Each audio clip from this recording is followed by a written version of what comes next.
দেখ, প্রথমে হচ্ছে আমরা আনুভূমিক স্কেলের কাজ করব। মানে আনুভূমিক স্কেলে আমরা কি দিয়ে গেছি, আনুভূমিক স্কেলে প্রাপ্ত নাম্বার দেখিয়েছি। প্রাপ্ত নাম্বারের মধ্যে কি আছে দেখ, 6টা শ্রেণী আছে, 1 2 3 4 5 6। এবার স্কেল অনুসারে আমরা এক সেমিতে আমরা 10 করে নিয়েছি। এবং তাহলে কি হচ্ছে, এক একটা শ্রেণীর ডিভিশন 1 সেমি করে। তাহলে এখানে টোটাল আছে কটা শ্রেণী, 1টা 2টো 3টে 4টে 5টা 6টা। তাহলে আমরা যদি 6 সেমি নেই, তাহলে 6 সেমি নিলে টোটাল ভ্যালুটা চলে আসবে। এবার এটা যদি এই 1 সেমি করে এরকম যদি 7টা ঘর থাকতো, তাহলে 7 সেমি হতো। 8টা থাকলে 8 সেমি। আমি বলি সবসময় এই আনুভূমিক স্কেল মানে 1 করে নিতে। আনুভূমিক স্কেল 1 করে নিলে আঁকারও সুবিধা, ক্যালকুলেশনেরও সুবিধা। ঠিক আছে, অনেকে পাকাও মেরে 1.5 করে নেয়, 2 করে নেয়, তাতে করে জটিল হয়। 2 করে নিলে একটা বার হয়ে যাবে এই 2 সেন্টিমিটার করে, দেখতে ভালো লাগবে না। 1 সেন্টিমিটার করে ছোটোর মধ্যে হবে, দেখতে সুন্দর লাগবে। এবার 1 সেন্টিমিটার করে, তাহলে প্রথমেই আমরা 6 সেন্টিমিটার একটা দাগ কেটে নেব।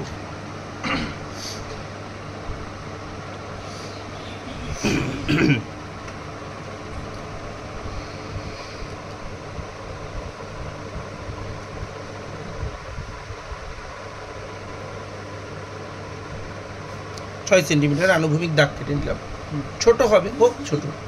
তোমরা এটা যদি চাইতে যে বড় করবো, তাহলে 2 সেন্টিমিটার, এটা যদি তুমি চাও বাড়িতে 2 সেন্টিমিটার করেও নিতে পারো। কিন্তু তাহলে একটা ঘর 2 সেন্টিমিটার করে হবে।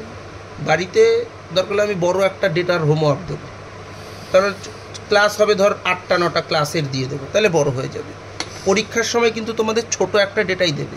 দেখার ভালোর জন্য আমি বড় করে নেই, ক্যালকুলেশনে গন্ডগোল করে ফেলবি, তোরা বিপদে পড়বি, তারপরে মেলাতে পারবি না। ঠিক আছে, এবার দেখো, এই নিচে হচ্ছে সবসময় ক্লাস বাউন্ডারি দেখায়, আর উলম্বভাবে হচ্ছে সবসময় কি দেখায়, ফ্রিকোয়েন্সি দেখায়। এবার আমরা উলম্বভাবে দেখ, সর্বোচ্চ ভ্যালু স্কেল অনুসারে, উলম্ব স্কেল অনুসারে সর্বোচ্চ ভ্যালু এসছে 7। ঠিক আছে, তাহলে আমরা 7 তো আমরা 7 বা আমি 1 সেন্টিমিটার বেশি দাগ নিয়ে রাখলাম।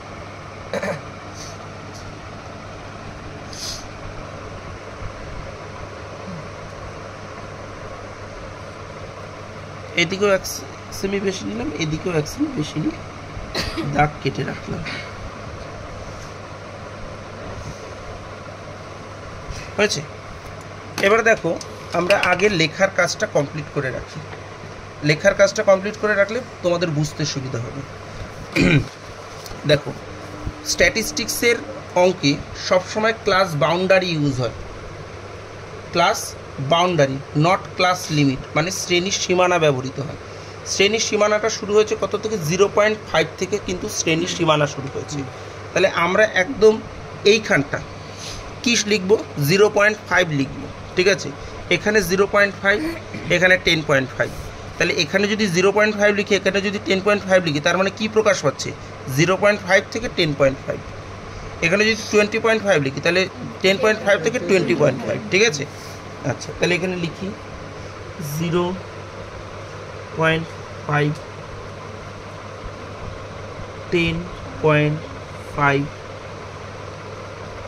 20.5, 30.5, 40.5, 50.5, 60.5। ঠিক আছে, ভ্যালুগুলো এটা কি, ক্লাস বাউন্ডারি, বারবার এগুলো মনে রাখবি। আর এইদিকে আমরা কি দেখাবো, ফ্রিকোয়েন্সি। ফ্রিকোয়েন্সির ভ্যালু, স্কেল কত আছে, 2 করে স্কেল আছে। আমরা ধরেছি 1 সেমি টু 2 জন ছাত্র, তাহলে আমরা এখানে 2 করে শুরু করব। উলম্ব স্কেল এক্ষেত্রে আমরা 0 থেকে শুরু করছি। উলম্ব স্কেল এক্ষেত্রে কত থেকে শুরু হচ্ছে, 0 থেকে। একটা জিনিস মনে রাখবে, উলম্ব স্কেল অলওয়েজ 0 থেকেই শুরু হবে। তোমাদের যেরকম স্ট্যাটিস্টিক্সে যে ভ্যালু দেবে, তাতে তোমাদের উলম্ব স্কেল 0 থেকেই শুরু হবে সবসময়। ঠিক আছে, তাহলে এখানে লিখবো আমরা 0। অনেকে ভাবে কি, এই কনজাংশন, এই বিন্দুটা অলওয়েজ নাকি দুটোই 0 হয়, এরকম কিন্তু কোনো মানে নেই। দুটোই 0 হতে হবে এরকম কিন্তু মানে নেই। এই কনজাংশন বিন্দু দেখো, ওয়াই অ্যাক্সিস শুরু হচ্ছে 0 থেকে, এক্স অ্যাক্সিস 0.5 থেকে, হতেই পারে। আচ্ছা, এখানে তো ভ্যালুটা এই যে আমি ক্লাস লিমিটে 1 থেকে 10 করেছিলাম, এটা যদি শুরু হতো ধর, যদি 21 থেকে 30 থেকে শুরু হতো, যদি ওই ক্লাসে যদি কেউ ধর সব থেকে কম নাম্বারটা ধর 23 পেয়েছিল, তাহলে কি আর আমার এই দুটো ঘর আসতো না? তার জন্য আমাদের এই ক্লাস বাউন্ডারি যে 0 থেকে শুরু হবে তার কিন্তু কোনো মানে নেই, যেখান থেকে খুশি শুরু হতে পারে। আমার লোয়েস্ট ভ্যালু কত আছে সেই লোয়েস্ট ভ্যালুর ওপর ডিপেন্ড করছে আমার ক্লাস বাউন্ডারি কোথা থেকে শুরু হবে। এই কথাগুলো আজকে এত বারবার বলছি, কিন্তু এই কথাগুলো কিন্তু পরবর্তী দিনে আমি আর বলবো না, এগুলো কিন্তু মাথায় রাখবি, কারণ স্ট্যাটিস্টিক্সের সমস্ত কাজের বেস কিন্তু আজকে, ঠিক আছে? তাহলে আমরা স্কেল 2 ধরেছিলাম, উলম্ব স্কেল। তাহলে 0, 2, 4, 6, 8, 10, 12, 14, 16 এটা হলো। একইভাবে এদিকেও লেখাটা হবে 0, 2, 4, 6, 8, 10, 12, 14, 16 হয়েছে। এবারে দেখো প্রথম যে ক্লাসটা আছে তার ফ্রিকোয়েন্সি আছে 2, অ্যাকর্ডিং টু স্কেল 1, ঠিক আছে? তাহলে এই ঘরের উলম্ব মান হবে 1 সেমি। তাহলে 1 সেমি কি, দেখো এই গ্রাফ পেজে, মিলিমিটার গ্রাফ পেজের যেটা সুবিধা সেটা আমরা একটা বক্স মানে 1 সেমি, ছোট্ট একটা বিন্দু মানে 0.1, ঠিক আছে? তাহলে আমার 1 সেমি মানে এই 0 থেকে এই 1-এ যদি উঠি তাহলে 1 হয়ে যাবে। তাহলে আমরা আগে ওই 1-এ গিয়ে আগে ওপরের দাগ দেবে, এই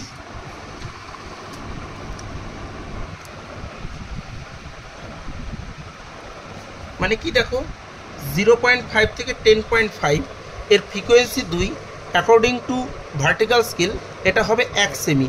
তাহলে এখান থেকে আমি এই 1 সেমিতে উঠলাম, বুঝতে পেরেছো? তাহলে ওটাকে গিয়ে আমরা এই বক্স করে দিলাম।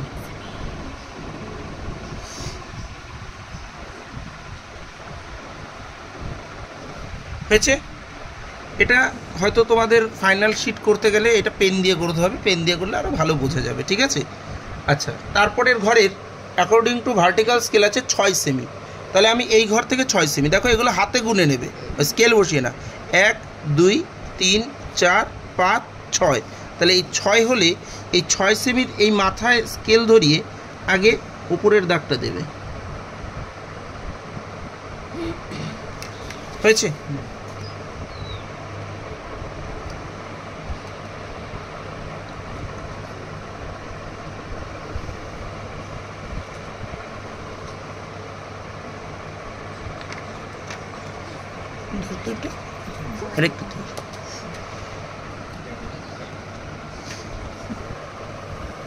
হয়েছে? তারপরে একটা আছে 7, তাহলে 7 সেমির মাথায় আগে দাগ দেবো।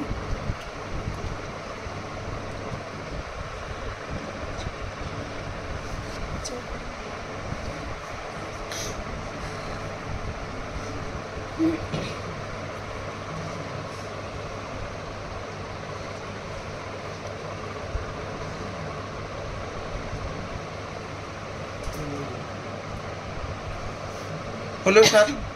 আচ্ছা, তারপরে আছে 6.5। 6.5 কীভাবে? 1, 2, 3, 4, 5, 6.5। 6.5 মানে এই জায়গাটা আছে, দেখ মাঝখানের একটা দাগ একটু মোটা থাকে, তাহলে আগে ওইখানটা দাগ দিয়ে দেবো।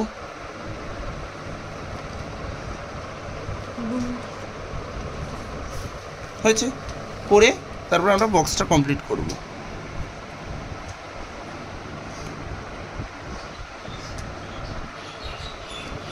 হয়েছে 6.5।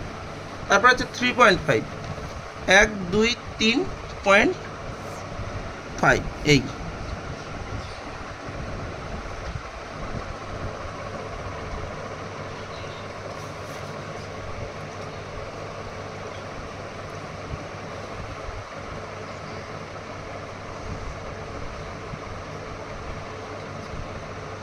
হয়েছে? তারপরে একটা আছে 1, এই 1।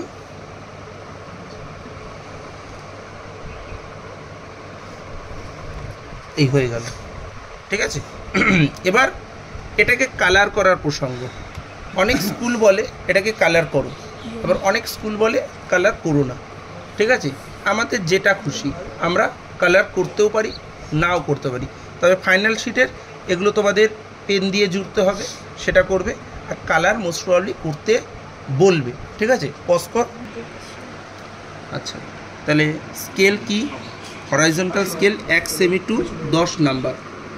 আর উলম্ব স্কেল কি ছিল? উলম্ব স্কেল ছিল 1 সেমি টু 2 জন ছাত্র। তাহলে উলম্ব স্কেল মানে ভার্টিক্যাল স্কেল।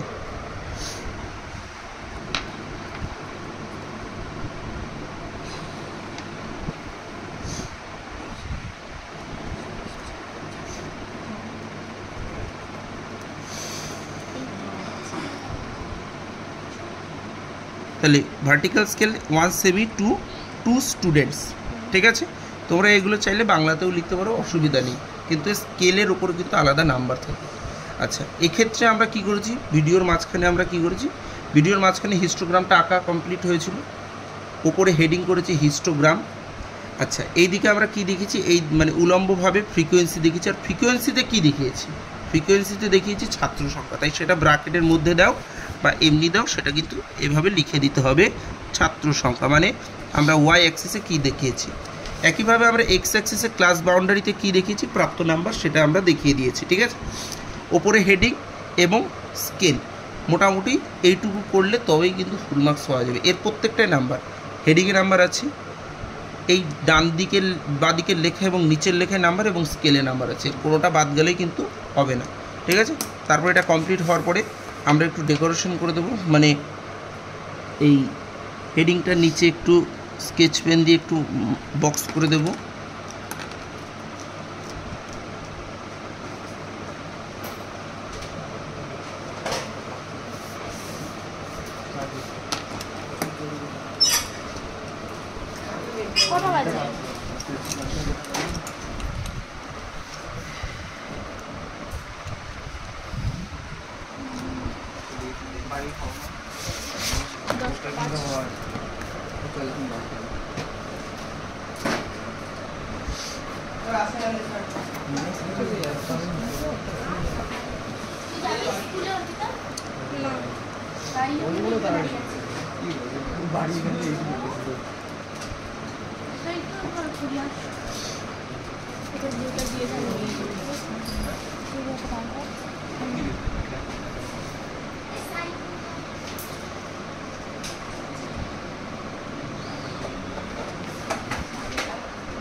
যখন দিয়েছিস তখন থেকে আমার পেজটার নাম হচ্ছে কি মানে দাগটা খালি বেঁকে যায়।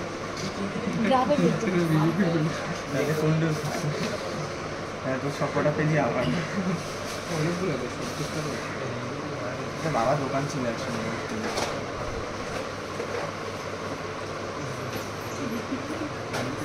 কথা বলিস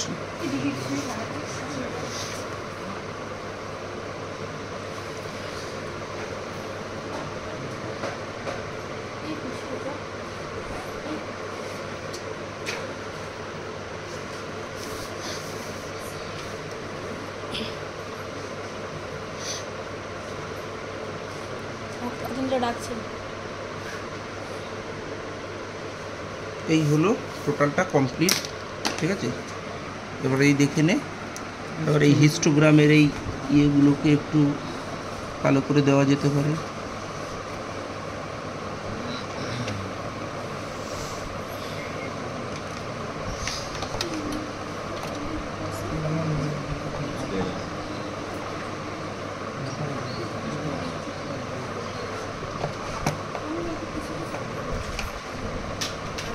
হলো, ঠিক আছে।